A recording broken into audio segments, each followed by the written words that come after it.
U.S. Air Force Secret Space Program, Shifting Extraterrestrial Alliances and Space Force. U.S. Air Force Secret Space Program. 4 in Michael Sala's Secret Space Program series. A brief summary of the book. President Eisenhower and the Nordics. Eisenhower was against nuclear weapons, especially thermonuclear. 3 days before Eisenhower became president, President Truman approved nuclear weapon technology. President Eisenhower started the Atoms for Peace initiative, which was spurned by the Russians. Eventually, President Eisenhower had no option but to go along with the U.S. Air Force, RAND Corporation, and the Deep State and continue to develop hydrogen bombs. President Eisenhower was briefed about the continued presence of extraterrestrial beings in the U.S. The brief indicated that there was no need for concern. The ETs had no intention of causing disruption then or in the future, and President Eisenhower then had to face a meeting with Nordic extraterrestrials from the Galactic Federation. On February 20th, 1954, in the late afternoon, it said he was taken to Edwards Air Force Base. His excuse for the trip was that he had to have emergency dental treatment. This was to be his story when asked the next day as to where he had been. First he flew to Norton Air Force Base, and then he boarded a C-45 plane and continued to the Edwards Air Force Base. The base was shut down for 3 days. Charles L. Suggs Sr., former commander of the U.S. Navy, attended the meeting with President Eisenhower. They met and spoke with Nordics who had white hair, pale blue eyes, and colorless lips. They said they came from another solar system. A former U.S. Air Force test pilot and colonel confirmed that 5 alien crafts landed at the base, 2 cigar-shaped crafts and 3 saucer-shaped craft. And the aliens spoke English and wanted to set up an education program for the people of the Earth. Okay. What gave them the right to do that? But anyway, another version of this meeting with William Cooper says large objects were moving towards the Earth. At first they were thought to be asteroids, but the objects began to circle the equator. And these were said to be a different group of extraterrestrials who wanted to establish colonies on Earth. So how many extraterrestrials want to take over our Earth? That's the question. Now, meanwhile, the Nordics contacted the U.S. government, warning them about the extraterrestrials circling the equator. They wanted to help us on a spiritual path. The condition was to dismantle nuclear weapons, and they refused to share technology that could be used to destroy others. They said we were on the path of self-destruction and we must stop polluting the Earth and live in harmony with each other. President Eisenhower was ready to disclose the truth about extraterrestrials at this point, and his personal concerns about nuclear weapons, and this caused a split in the Eisenhower administration. Eisenhower was stopped by U.S. Air Force, National Security Establishment of the Deep State, and the U.S. did not want to get rid of nuclear weapons as they thought with all the alien activity going on, they needed them for Earth's defense. Now, the Nordics understood this, but did not want Earth to make the same mistakes that had previously occurred in our solar system. The planet that had once occupied the asteroid belt, Tiamat Malduk, had been destroyed, and the destruction of the planet had also caused the annihilation of civilizations living on Mars. And finally, an agreement was made with draconian alliances which did not demand that President Eisenhower abandon thermonuclear weapons. They also agreed on sharing technology with the U.S. Now, Stargate SG1. Stargate SG1 received support from the U.S. Air Force throughout its 10-year run on TV, credits acknowledging the cooperation with the U.S. Air Force and U.S. Space Command and the Department of Defense. Stargate SG1 also had access to the underground facility at Cheyenne Mountain Complex. 2 serving Air Force Chiefs of Staff appeared in the series, General Michael E. Ryan and General John P. Jumper. Richard Dean Anderson, the series producer, received special recognition for the positive depiction of the Air Force and the Air Force Association.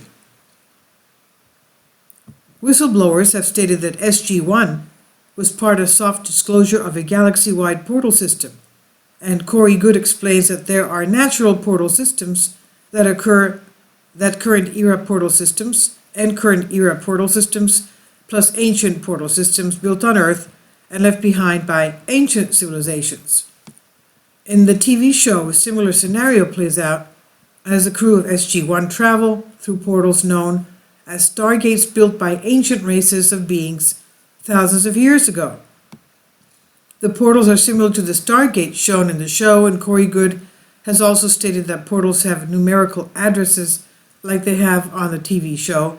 Earth ends in 606 and Mars ends in 605. Corey Good states that the Sun is a natural portal and spacecraft use it to enter and exit our solar system. Our natural Sun has a magnetic filament linked to every planet in our solar system. Okay, my comment here is concerning the Sun being used as a portal for spacecraft. This reminds us of what Nassim Haramein says from NASA images with things entering the Sun and exiting the opposite way.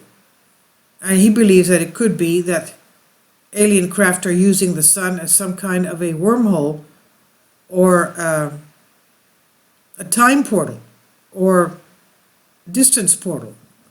Anyway, going back to this, the galaxy, he says, is a great torsion field. He explains that originally the wormhole system was developed by the Antarctic-based Germans with assistance from reptilian extraterrestrials, and these two groups also set up bases on the Moon and Mars.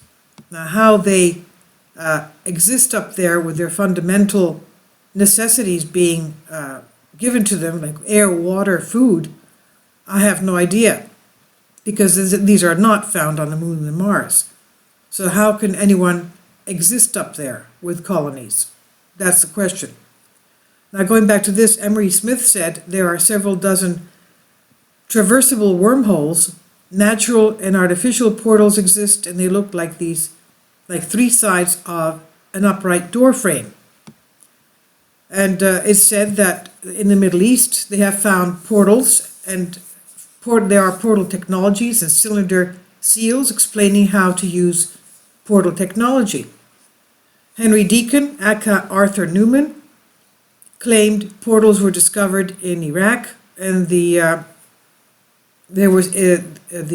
events there were to find ancient portal technologies, and it had nothing to do with other events in current history or any other fabricated reason. Now, Space Force. The Space Force opens the door for President Trump to open a new branch of the U.S. military. Initially, the U.S. Air Force will join the Space Command and eventually the U.S. Navy. The U.S. Navy worked closely with the Nordic extraterrestrials, and the U.S. Air Force worked with the Antarctic Germans and the reptilians, and they also worked with Greys, tall whites, and other extraterrestrials. So basically, they worked with every type of extraterrestrial. The U.S. Air Force believed they were the tip of the spear, and they believed that they were the most technologically advanced group of the military. And the U.S. Air Force found out that they had been deceived by the Antarctica inhabitants and reptilians, and that they had only been given redundant technology.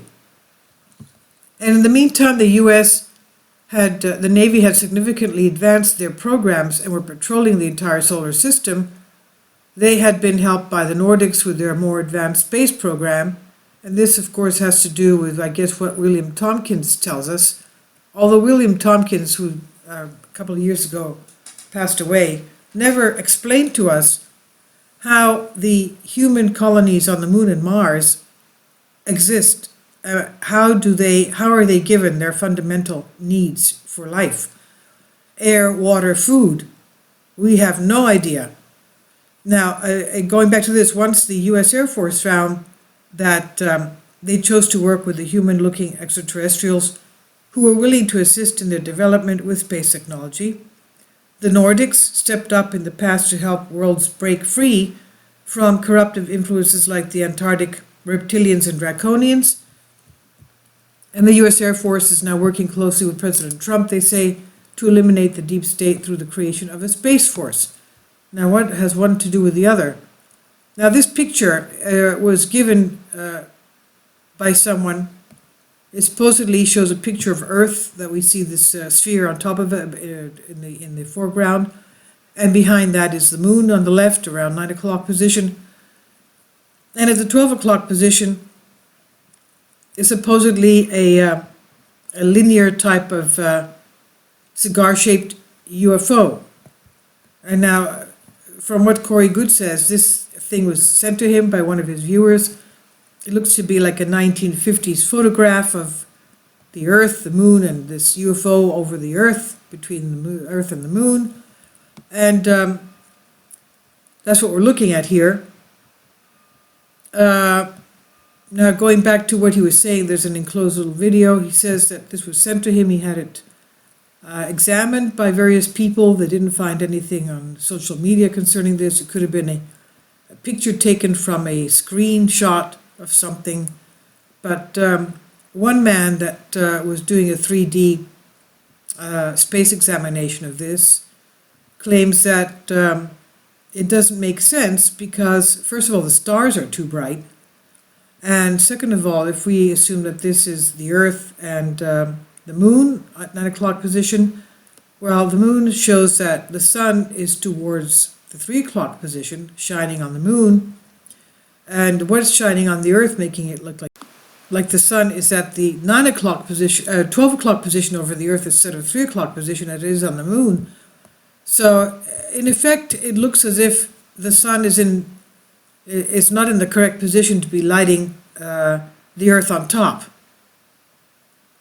So this to him does not make any sense. Not only are the stars too bright, but the orientation of the moonlight is not correct. It should be basically from the orientation that's lighting up the moon, if that's the Earth and the moon. So we don't know if this is some other, again, if it's some other planet with its moon, again, it's wrong. So that's what the 3D space imaging shows, that this, with the laws of physics that we know, cannot be real. It's something wrong with the lighting on this. But now going back to this, the U.S. Air Force would have had help from new allies, the Nordics. UFOs were seen, photographed while various incidents were taking place. The U.S. Navy did not have capacity to down them.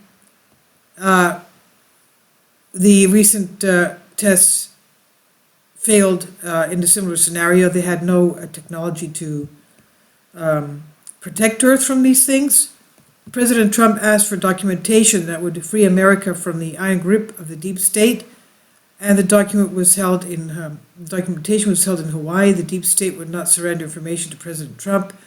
And it's known that during the emergency situation in Hawaii, there would be a bulk of transfer of data to the Pentagon, but this did not happen.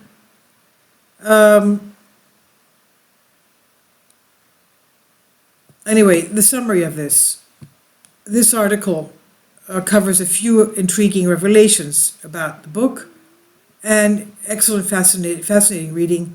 Has many new disclosures not mentioned in the article, including new information regarding extraterrestrials, weather manipulation, Project RAND, NASA, Roswell, and other alien crash retrievals.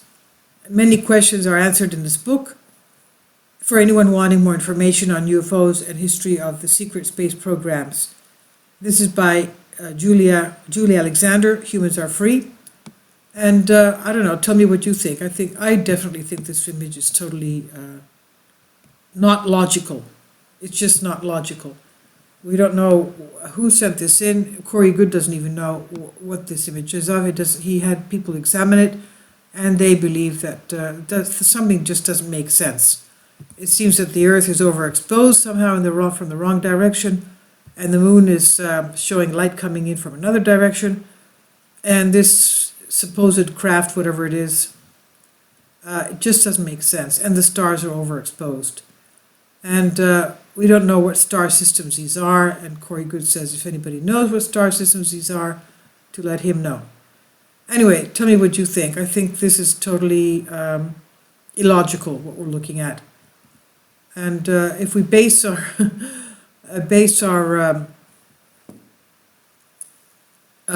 conclusions that this is something that is reality, I can't accept it as that. Anyway, tell me what you think. I'll leave a link below for you for this. This is on Humans Are Free, Creative Commons.